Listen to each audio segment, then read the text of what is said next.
We get the world's largest outdoor cocktail party this weekend. Florida, Georgia. That is how you say it. Alphabetical makes sense. Florida, Georgia. It's not Georgia, Florida. That's ridiculous. But Georgia, laying a touchdown here. 50.5 is the total. Biggest storyline, we have a different Billy in charge of Florida. Billy Gonzalez is their interim head coach. Ryan O'Hara, the quarterback coach, is the new play caller. So no more Napier curse on the Florida offense. Where I'm at with those play calling changes is that it can't be worse. The offense, I don't think, can be run, can be called any worse than it was under Napier. So then I'm looking at the talent profile of Florida's offense and thinking we're going to get their best showing yet. We're going to get a much more explosive Gators offense. They are going to be without Vernell Brown III and Aiden Mizell in the receiver room, but there's so much talent on that Florida offense, I think that they will be just okay.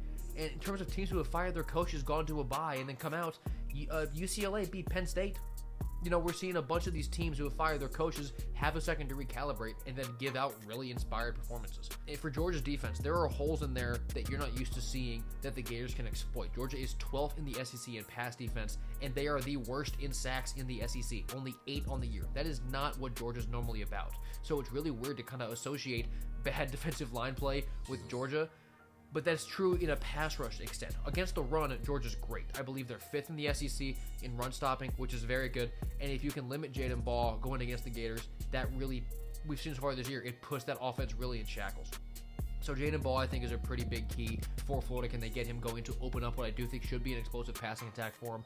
Gunnar Stockton, can he play as well as he did against Ole Miss? That was a Heisman caliber game. Is he able to replicate that now, no longer at home against a defense that is much better than Ole Miss? Rivalries get really weird. They get really weird. We've seen a lot of weird stuff in this game specifically over the years. Georgia is good, but it's clear that they're not the head and shoulders above you talent-wise Georgia that we've seen the past 2 or 3 years. Florida is so good talent-wise. They just need to come together. I think that we get a rally performance out of the Gators. Give me 31-27 Florida in the biggest win of the year for the Gators. Really turn a corner now that Napier is gone and strike some hope for the rest of the season.